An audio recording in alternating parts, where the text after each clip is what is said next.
ये ऐसी भूमि है, इनको सिखाने की कोई जरूरत नहीं है। लेकिन मोदी जी भी आके यहाँ अपना भाषण देते हैं। वो समझते हैं कि बिहार वालों को ज्ञान की कमी है। अरे भाई, अपना ज्ञान जाकर तुम गुजरात में सिखाओ, बिहार में मत सिखाओ। बिहार के लोग समझे हुए हैं, अच्छी बात को समझते हैं, उसूलों को समझते हैं और उन उसूलों पे चलने के लिए यहाँ के लिए लोग तैयार है। और दुनिया के लोग बिहार आते हैं, जापान से आते हैं, थाईलैंड से आते हैं और कहीं कहीं से आते। गुरु नानक की जगह बाहर से लोग यहाँ देखने के लिए आते हैं। तो गुरु गोविंद सिंह, तो सभी लोग यहाँ आते हैं।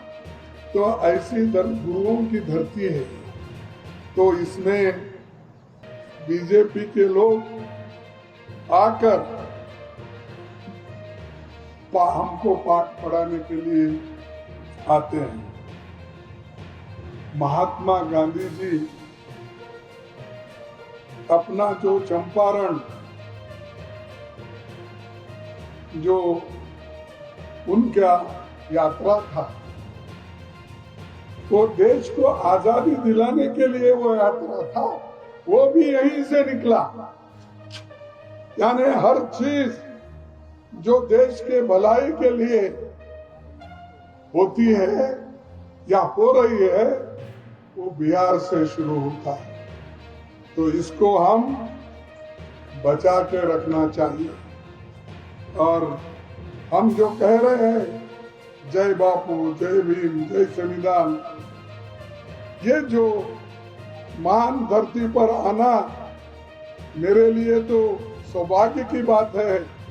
लेकिन मैं ये समझूंगा कि मैं यहाँ आकर जो लोग बिहार में पैदा हुए और देश विदेश में उनके तत्वों का, विचारों का फैलाव हुआ, उन लोगों को मैं नमन करता हूँ। लेकिन ये देखकर यहाँ पर महान लोग जो हो गए हैं, अरे सुनो भाई, जिंदाबाद के नारे पहले बाद में लगाओ, पहले सुनो क्या बात है, हम क्यों पिछड़े हुए हैं, क्यों हम लोग हमको कैसा रगड़ रहे हैं, उसका पहला अध्ययन करो। उसके बाद जिंदाबाद क्या बोलना है बोलते जाओ। जिंदाबाद जब आपकी विचारों का अगर जिंदाबाद होता है तभी जिंदाबाद बोलो। जब आपका विचारों का ही अगर हमारे विचारों को ही कोई कुचल रहा है, कोई हमको बदनाम करने की कोशिश कर रहा है, उस वक्त हमको अपने विचार को फैलाने के लिए आगे बढ़ना चाहिए। भाइयों, प्रधानमंत्री और नीतीश कुमार की जोड़ी सिर्फ कुर्सी के लिए है, ये बिहार के अच्छाई के लिए नहीं किए वो। अब नीतीश कुमार तो एक दिन यहाँ, वो एक दिन उधर, और क्या वो देश के लिए गए क्या? अपने लोगों के हित में गए?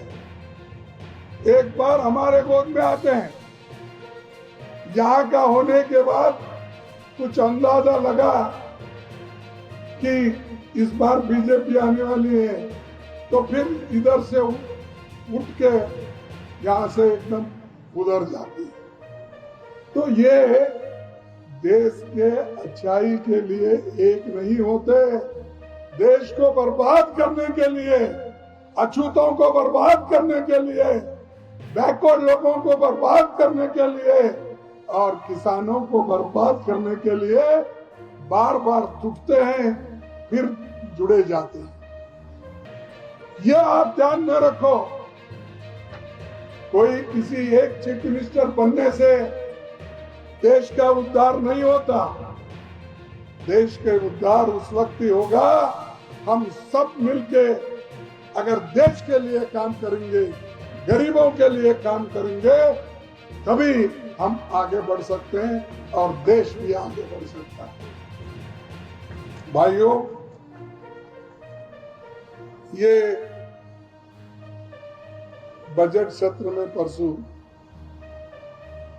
हुआ, इसमें क्या हुआ? इसमें सिर्फ मोदी जी ने एक बिल ला के अपने लोगों को कहकर जबरदस्ती से ये वक्फ बिल बना लिया। भाई आज तक उस पर किसी का तकरार ही नहीं था, लेकिन अब जहां झगड़ा नहीं हो रहा था, जहां डिस्प्यूट नहीं है, वहां मोदी जी डिस्प्यूट कराने लगते हैं, झगड़े कराने लगते हैं और लोगों को हिंदू और मुसलमान में बांटने के लिए, बैकवर्ड्स और अमीरों को अलग करने के लिए, बैकवर्ड और अति बैकवर्ड को अलग करने के लिए ये काम करके उन्होंने देश को इतना तबाह और तंग कर दिया है। आज लोग परेशान हैं देश के लिए, और ये सब षड्यंत्र आरएसएस और बीजेपी का है। आरएसएस और बीजेपी ये गरीबों के दोस्त हो नहीं सकते, किसानों के दोस्त हो नहीं सकते और महिलाओं के दोस्त भी नहीं हो सकते, क्योंकि मनुस्मृति में क्या लिखा है? जैसा शूद्रों को दूर रखते हैं वैसा ही महिलाओं को दूर रखना चाहिए, उनको शिक्षण नहीं देना और कौन से भी पवित्र कामों में महिलाओं की भागीदारी नहीं होना। लेकिन बाबा साहब अम्बेडकर अपने संविधान में ये प्रथम महिला को आद्यता दी, नेहरू जी ने दी, गांधी जी ने दी।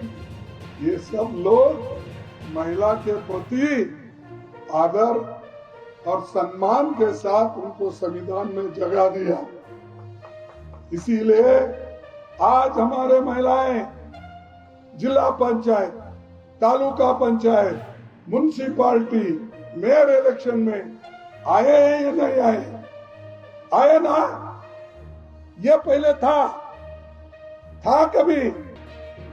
हमारे समाज में ये सब लोग कुचले हुए थे, इनको ऊपर उठाने का काम कांग्रेस किया, किसी ने नहीं किया। ये आप सोच लीजिए, कोई आपके पास आएगा जाति के नाम से वोट पूछेगा, कोई आएगा आपके पास अपने लोगों के हित में पूछेगा, और कोई आएगा सबकास्ट के नाम से वोट पूछेगा। ये सब लोग गरीबों को लूटने वाले हैं, गरीबों की भला करने वाले कोई पार्टी नहीं। मैं और एक बात आपके सामने, हाल ही में नेशनल हेराल्ड पेपर का नाम सुने आप? नहीं। ये पंडित जवाहरलाल नेहरू जी, पंडित जवाहरलाल नेहरू जी 1937 में, 1937 में ये नेशनल हेराल्ड पेपर निकाले थे। कई के लिए निकाले थे?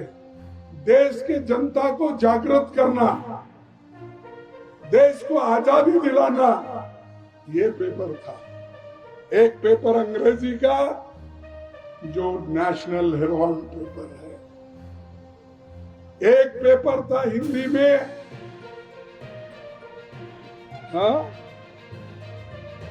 नवयुग नहीं, नवजीवन, और तीसरा था पटना से निकलने वाला कौमी आवाज, ये 3 पेपर जवाहरलाल नेहरू जी ने निकाला जनता की आवाज ब्रिटिश तक पहुंचाने के लिए, ब्रिटिश गवर्नमेंट को बताने के लिए और लोगों को जागृत करने के लिए।